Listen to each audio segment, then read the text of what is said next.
salvou, Ele curou, Ele ressuscitou, mas o seu principal objetivo era levar a salvação a todos aqueles que nele creem. Ele morreu e deixou os seus discípulos, a qual o Evangelho chegou até a nós. Se nós estamos aqui nessa noite é porque somos frutos de missões. E o Evangelho, nosso Senhor Jesus Cristo, entrou em nossos corações. E em meio ao mundo turbulento, nós somos um povo privilegiado, porque somos separados e escolhidos para servir e exaltar o nome do nosso Senhor Jesus Cristo até a sua vinda. Que nessa noite nós possamos estar conectados em uma só adoração, em uma só palavra. Que Deus em Cristo nos abençoe. Amém.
E hoje nós vemos que cristãos da atualidade, por qualquer coisinha, que abandonam Jesus.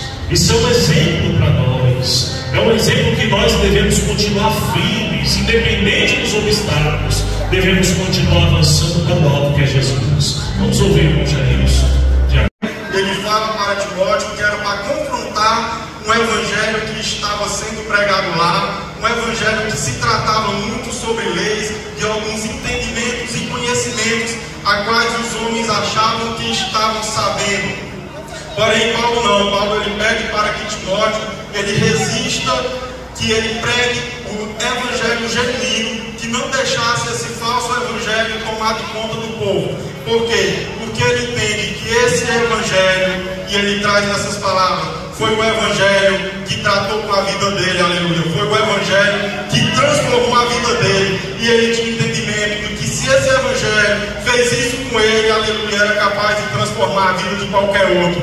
Quando ele traz, dizendo que ele era o principal dos pecadores, ele não estava falando por uma questão de humildade, era porque ele compreendia que realmente ele era, porque ele não era apenas um homem que não aceitava Jesus, mas ele era um homem que perseguia pessoas também a aceitar a Jesus. Ele impedia que o evangelho também chegasse a outras pessoas, mas agora ele está dizendo: combate esse falso evangelho, aleluia. Pregue um evangelho genuíno, pregue um verdadeiro evangelho, que aquele que ouvir, aquele que aceitar, será verdadeiramente salvo, terá acesso, porque a graça do Senhor é maior do que o pecado ao qual eles são escravos. Se eles realmente aceitar, eles terão a oportunidade de estar assim como a mim e como a você, que aceitou e hoje pode ser salvo e ter acesso ao Senhor.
instrução do teu pai e não te deixes a doutrina da tua mãe, porque diadema de graça será para a tua cabeça e colares para o teu pescoço. Filho meu, se os pecadores com plantícia te quiserem tentar, não consintas. Se disserem, vem conosco, espiemos o sangue, espreitemos sem razão os inocentes, tranguemos-los vivos com a sepultura, inteiros como os que descem a cova. Nós estudamos na manhã deste dia a respeito da humildade. Nós vemos o verso 10 dele: filho meu, se os pecadores com branquícias te quiserem tentar, não consintas. O inimigo ele não vem de uma forma ímpeto. Ele primeiro prepara o terreno, ele vai amansando, ele vem com brandura, palavras doces, para tentar enganar aqueles que já receberam a fé. É por isso que o Senhor fala da semente que caiu à beira do caminho, a que foi jogada, a que os animais veio, os aves veio e carregaram. Então nós devemos ter esse cuidado para que a branquice. Paulo fala que muitos, por quererem ser honrados, vinham com palavras de lisonjas para tentar enganar. Por exemplo, toda religião leva a Deus, toda crença vem de Deus, toda pessoa que é boa vai para o céu, toda obra boa vem de Deus.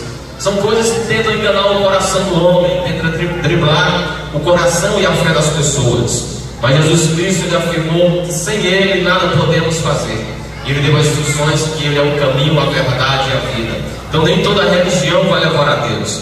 Ele morreu na cruz do Calvário e deu a vida por nós, e assim executou-se a sua obra redentora, fazendo-se a vontade do Pai.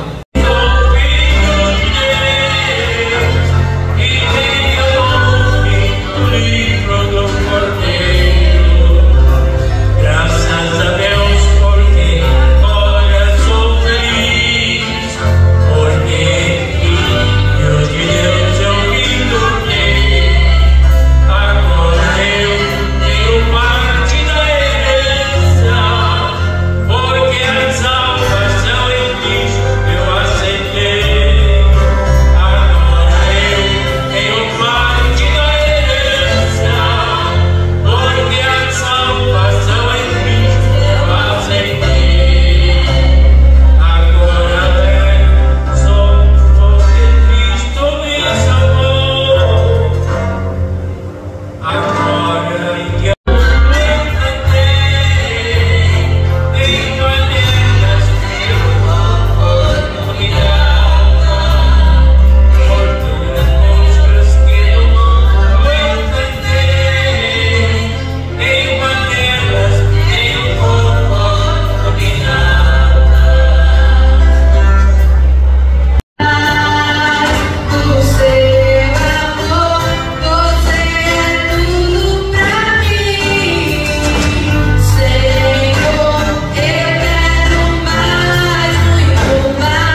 Jesus é o autor, o próprio Deus é o mentor de missões.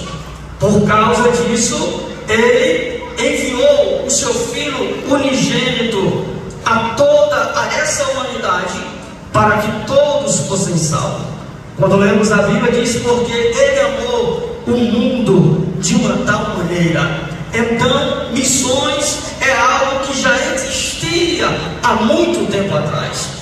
Quando nós olhamos para a Bíblia Sagrada, olhamos a palavra de Deus, podemos observar que a palavra em si, missão, não encontramos na Bíblia Sagrada, mas encontramos serviços prestados como missão. Na realidade, a palavra missão, ela quer dizer uma tarefa. A palavra missão quer dizer uma ação, quer dizer um mandato, um compromisso, uma incumbência ou uma obrigação de enviar algo. Missão é a função daqueles que conferem para fazer algo, um encargo, uma obrigação. Quando olhamos e entendemos a palavra de Deus, é interessante que quando Jesus ordenou ou deu a palavra àqueles discípulos, a palavra missão, podemos dizer que daqueles dias veio da palavra apóstolo, mas o tempo se passa,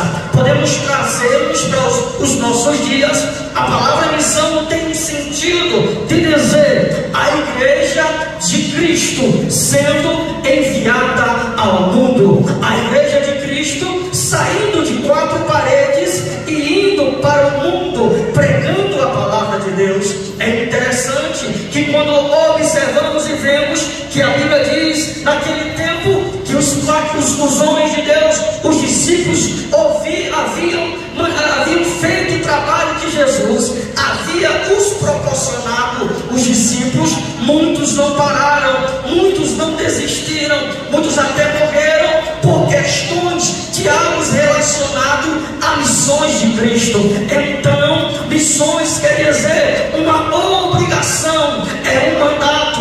Não é quem manda essa missão. Essa missão foi uma missão que o próprio Deus ordenou para a igreja. Então nós saímos cientes daqui dessa noite que desde a criança até o mais adulto, a missão quer dizer um mandato, uma obrigação. Toda a igreja tem a obrigação. Essa, quando se fala a respeito de missão, não é uma obrigação somente do pastor, não é uma obrigação somente dos obreiros. Jesus não mandou só os discípulos irem, mas mandou todos irem pregar a palavra. E eu vim nessa noite dizer que o pastor muitas vezes não está no nosso serviço, o pastor não está na nossa escola.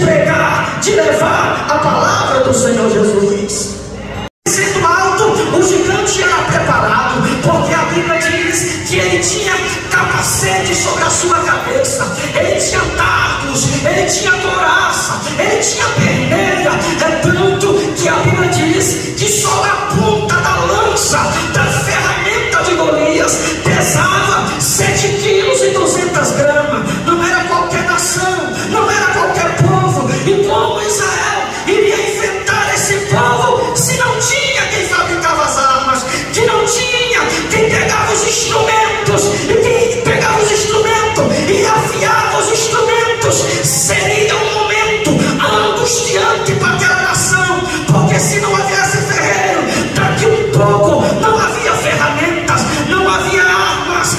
As armas com o tempo iriam se passar, e quem sabe as armas enferrujariam ou ficavam cegas. Sabe de uma coisa? Que entendemos que até mesmo as ferramentas que são expostas à humildade, elas têm a tendência de se enferrujarem. Mas eu vim nessa noite dizer que nós somos ferramenta de Deus, e o Espírito Santo é o ferreiro que quer pegar as ferramentas e quer afiar para trabalhar na sua obra.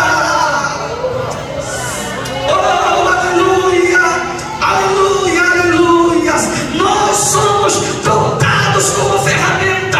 Quando lemos a Bíblia, Eclesiastes capítulo 10 e o versículo 10, a Bíblia diz: se estiver embotado ferro e não se afiar o corte, então deverá se redobrar a força. A Bíblia está dizendo: se o ferro não estiver pontiagudo, ele não estiver pronto para a batalha, se ele não estiver afiado, vai tomar a força de quem trabalhar com ferro. Ferro enferrujado, ferro embotado, que não tem como trabalhar. O que vai redobrar a força? Os irmãos bem sabem, quem já trabalhou com ferramentas velhas que não tem um corte, sabe uma coisa? Dessa ferramenta tem que passar pelo ferreiro. Nessa noite, Deus quer tratar conosco. Que ferramenta nós somos para Ele? Que ferramenta nós somos para Deus? Será que nós estamos sem corte? Ou será que nós estamos com corte? Deus está falando nessa noite que Ele quer afiar ferramentas. Ele quer afiar ferramentas para o seu serviço, pela sua obra. Tantos que agora trocaram a palavra, há tantos que trocaram a espada por canivete. No lugar da espada estão usando canivete. Mas eu disse, eu coloquei diante de você, foi espada. Espada, sabe qual é a espada? É a palavra de Deus. Ela é a palavra que vai restaurar vida.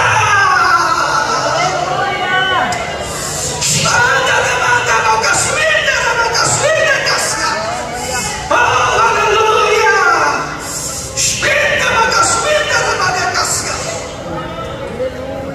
Oh, aleluia! Que ferramenta somos nós? Como que está a minha ferramenta? Será se está ferrujada?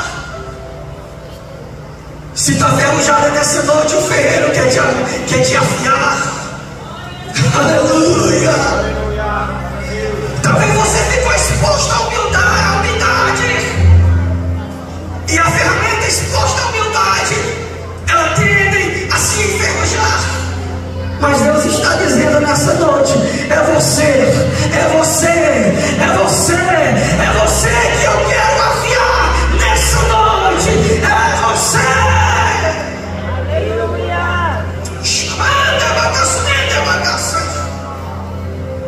Precisamos estar desafiados para a missão que Deus tem nos proporcionado. Precisamos estar desafiados para aquilo que Deus tomou para nós. Tantos homens de Deus que foram usados diante da história. O hino que foi cantado aqui retratando os crentes de antigamente, como que os crentes morreram. Muitos foram lançados às feras, muitos foram esquartejados, muitos foram cerrados ao meio, muitos foram mortos ao fio da espada. E às vezes nós, a nossa geração, passa por simples coisas coisas e está dizendo: eu vou desistir. Está pensando em parar, mas Deus está dizendo: não é hora de parar. Deus está dizendo: não é hora de parar, porque Ele quer usar você ainda nessa terra. Deus ainda vai te usar nessa terra. Você ainda vai ser uma ferramenta preparada para a batalha.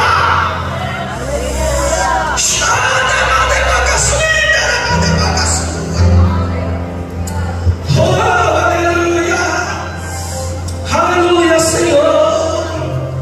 Oh, aleluia. Está descendo uma graça nessa noite. Oh, aleluia. Aleluia. Receba nessa noite da parte do ferreiro o Espírito Santo. Ele vai te afiar. Ele vai te preparar para essa batalha.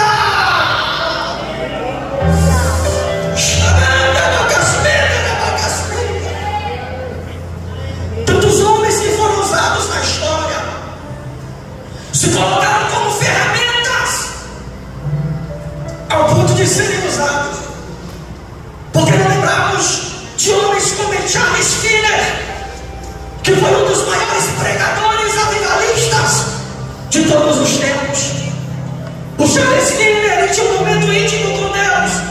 Ele tinha o seu momento de oração. É tanto que a história diz que uma certa vez Charles Finney entrou em uma fábrica. Quando ele entra em uma fábrica, uma moça começa a caçoar nele. A moça começa a caçoar diante do pregador. A história diz que Charles Finney só olhou para a moça. Quando ele olhou para a moça, a história diz que ela estava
Que ferramenta somos nós? Assim como esses grandes homens que fizeram esse papel. O povo que alvoroçou o mundo chegou até aqui. Aleluia! O povo que alvoroçou o mundo chegou aqui. O povo que alvoroçou o mundo também chegou aqui. E nós somos hoje dotados. Deus está querendo usar todos nós dessa sua obra. O que nós estamos fazendo por amor à obra de Jesus? O que nós estamos fazendo por amor a esse evangelho? Quando Jesus disse: ir por todo mundo, pregar o evangelho a toda criatura. O que nós estamos fazendo? Não cruzamos os nossos braços porque alguém precisa de uma palavra nossa. Aleluia! Pessoas estão passando dessa vida sem sentido, sem saber qual é o real sentido da vida, qual é o real sentido de uma salvação. Nós estamos vivendo, irmãos, momentos difíceis, tempos difíceis diante da sociedade. Que geração é essa que nós estamos vivendo? Que povos são esses em que nós estamos vendo? É interessante que, segundo os dados da OMS, a Organização Mundial da Saúde já declarou que a solidão virou uma epidemia global. No ano de 2025, já foi declarado pela OMS que a solidão viraria uma epidemia global. É interessante que nós estamos vivendo um mundo em que as pessoas são carentes de amor. As pessoas são carentes de amor. As pessoas estão tentando se preencher com coisas que na realidade não estão vindo, não tem vida. Já perceberam que nós estamos, a população hoje, o povo está trocando o real pelo virtual. Já imaginou a que ponto a nossa sociedade chegou? Muitos estão apegados a ídolos afetivos. Que sociedade é essa, Senhor? Oramos pelo nosso Brasil, oramos pelo nosso mundo, porque eles estão trocando aquilo que é real pelo aquilo que é artificial. Os irmãos estão vendo o que está acontecendo. Uma grande febre que tem surgido, não é só de hoje, mas tem se prevalecado nesse tempo, nos nossos dias.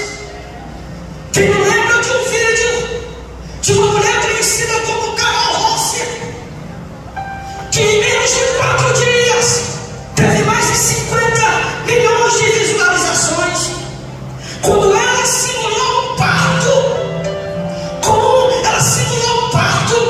com um bebê, como se fosse normal. Ela fez essa participação de um parto de um bebê, de um brinquedo, como se fosse normal. De lá para cá, isso já existia, mas nós estamos vendo o que? As pessoas estão trocando amor de gente por algo artificial. Quem não viu ultimamente se falar desses bebês reborn, esses bebês reborn, que na realidade eles são os brinquedos hiper realistas. O que é que eles fazem? Esses bebês têm abas que até os detalhes são parecidos, porque dizem os cabelos são parecidos. O que é que acontece? O peso é parecido. Alguns têm até aquecedores internos de temperatura para quando o pai ou a mãe pegar uma criança se perceber que na realidade é como se fosse algo verdadeiro, é como se fosse o real. E nós estamos vendo, eles têm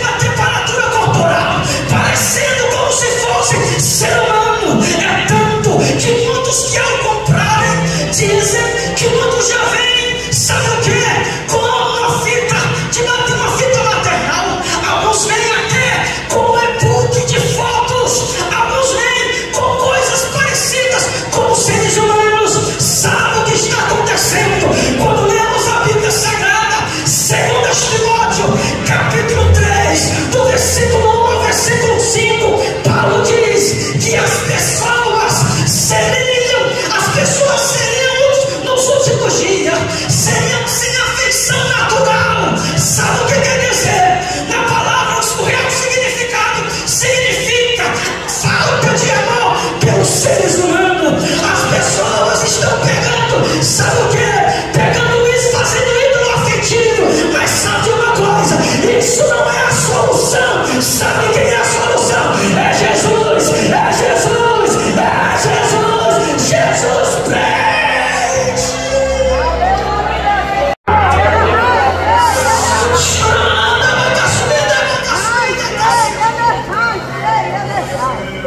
Tem causado uma confusão na mente das pessoas. É tanto que os pediatras já estão alertando. Nós estamos vivendo esse mundo vazio, carente. Um povo que precisa de consolo, que está passando por dor. Uma geração ferida, uma geração de abandono, uma geração de traumas, de solidão. Aleluia. Os pediatras já estão alertando e dizendo: estou preocupado com as crianças. Por quê? Eles dizem que pode gerar confusão na mente das crianças, porque eles podem pensar, acreditarem que um brinquedo tem o mesmo valor que uma criança. As crianças poderão colocar na sua mente. Eles já estão alertando. Em não dar uma pessoa com um bebê reborn, que as crianças pensar que o valor delas é igual a qualquer um brinquedo. Sabe uma coisa, criança? Você tem valor para Deus, você tem valor para a família. Deus colocou, sempre vai ter valor, sempre será parte da família de Deus. Aleluia. Que geração é essa? Porque Deus está levantando. Deus está levantando nós como ferramenta. Em Israel não tinha mais, só tinha duas espadas, uma na mão de Saul e outra na mão de Jonatas, porque não tinha ferreiro.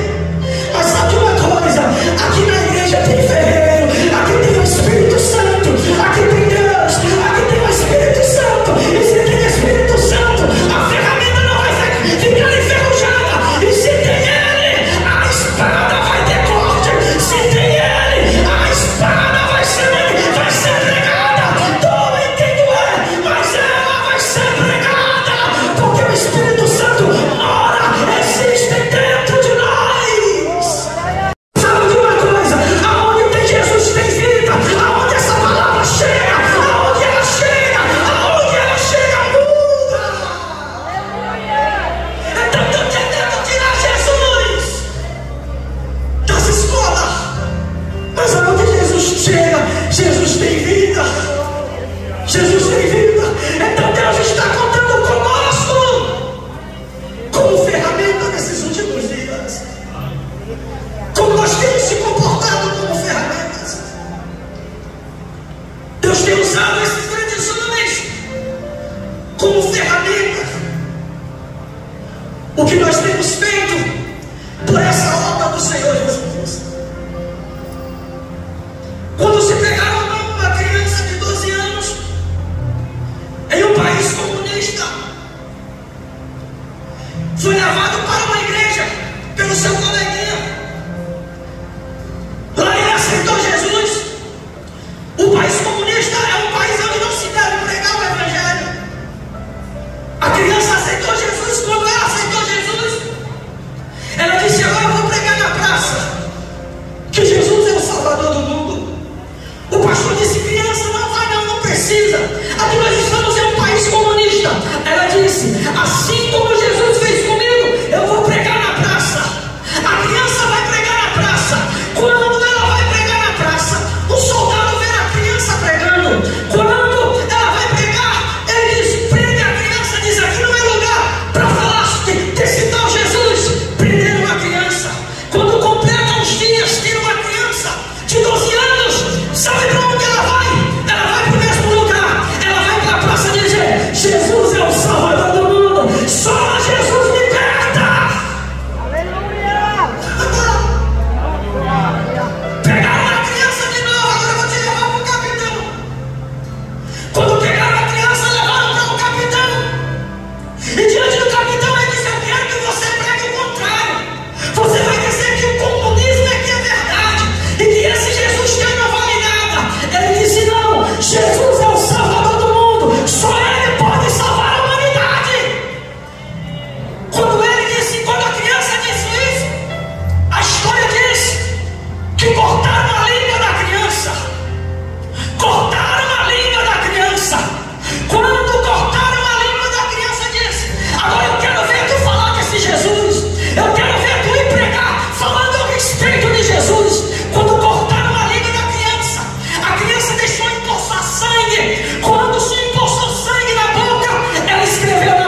Se ele disser não, mesmo que seja por brincadeira, esse casamento ele é anulável. Do mesmo jeito, é o casamento da igreja com Jesus. Hoje Jesus ele te convida para aceitá-lo como Salvador. A igreja é simbolizada como a noiva de Cristo, e é necessário que você faça, assim como em um casamento, uma confissão pública da sua fé. Se não houver um sim seu para Jesus, então você não faz parte da igreja, não faz parte da noiva de Cristo. Antes de finalizar esse trabalho, eu convido você que não aceitou a Jesus ainda, mas que essa mensagem tocou em seu coração, eu te convido para vir aqui na frente, porque se não houver confissão pública de fé, confessando que você crê em Jesus, eu sinto te dizer, mas você não subirá para o céu. Alguém aqui nessa noite que deseja aceitar Jesus como seu Salvador? Se não há, apenas passo mais um aviso antes de entregar para o pastor. Reitero para os irmãos que haverá obreiros do lado de fora das portas para poder entregar os bilhetinhos com os alimentos. Peço inclusive que os obreiros, por gentileza, possam se posicionar, que ao término do culto você pega um bilhetinho ali, tem um alimento que você possa trazer até o fim da semana, se possível, para montarmos as cestas básicas de missões. Esse é um passo de trabalho para o nosso pastor. Porque ele vive, posso crer no amanhã. Porque ele vive, temor não há. Mas eu bem sei, eu sei que a minha vida está nas mãos de meu Jesus, que vive está. Glória a Deus. Então, prefeito, e quando já avisa lá, prefeito, dá para lá na rua de saúde lá, para quando chegar uma mãe lá com o bebê reborn lá, você já fazer com o prefeito lá dentro de Santa Catarina, só pode internar todas elas. O mundo ele vive de modas. Você lembra que é do Pokémon? A sua fenômeno do negócio Pokémon, voltado igual um monte de subida, muitos acidentes, morte, ou não sei o que. E agora a minha neta ligou ontem, disse assim, estava aniversariando, quero um bebê reborn. Aí já ligou dizendo que a outra avó dela deu um bebê reborn para ela. Tá? É complicada a situação, sabe? Já tem alguém aqui, tem não tem não. Mas vai chegar, a onda tá forte, é uma loucura. É como disse que o irmão irmão estão trocando o verdadeiro por alguns olhos, tá? Aliás, hoje as pessoas deixam criar. Você encontra alguém que tem alguma coisa de estimação, um gatinho, um cachorrinho, né? Mas é uma criança que está começando a morrer de fome aí, vai desamparada, desamparada, precisando de um amparo, de um consolo, porque essas coisas também Deus chamará, para em conta de tudo isso, tudo correndo aí, e as pessoas adotam um negócio de plástico, vai. Estão querendo até Bolsa Família, gente, estão brigando para internar no hospital. Então imagina a fila que está no SUS, agora interromper uma fila dessa, uma coisa, uma loucura isso, uma loucura, mas virou uma onda no Brasil, está brigando mesmo, já estão, e aí o mercado, observando isso, ele vai, o que ele vem fazendo? Vendo a loucura, ele então começa a investir, começa a fabricar, aí já tem agora, vai ter creche, não tem creche, não, fazendo creche. Deus do céu, fim dos tempos mesmo. Deus te abençoe. Deus guarde a tua mente para não adoecer, tá? Porque isso é uma sociedade doentia. Sociedade doentia mesmo. Deus guarde a tua mente, guarde o teu coração para você não adoecer. Nós vamos estar orando agora em cima do culto, mas nessa oração eu quero pedir para os irmãos, a gente ora pelo irmão. O irmão Tó, já tem o irmão Tó daqui? A parte da forte e firme em Cristo, ele está aniversariando hoje, né? Está de aniversário. Deus te abençoe, meu irmão. Deus te abençoe. Quem? Ádila. Ádila também está. Ô irmão, vem cá. Ô irmão Salomão. Vem cá para orar por ti. Vem aqui na frente. Vem, você também está aniversariando. Quem mais estiver aniversariando, vem aqui à frente. Vai encerrar, tá bom, irmão? Já vamos encerrar, tá?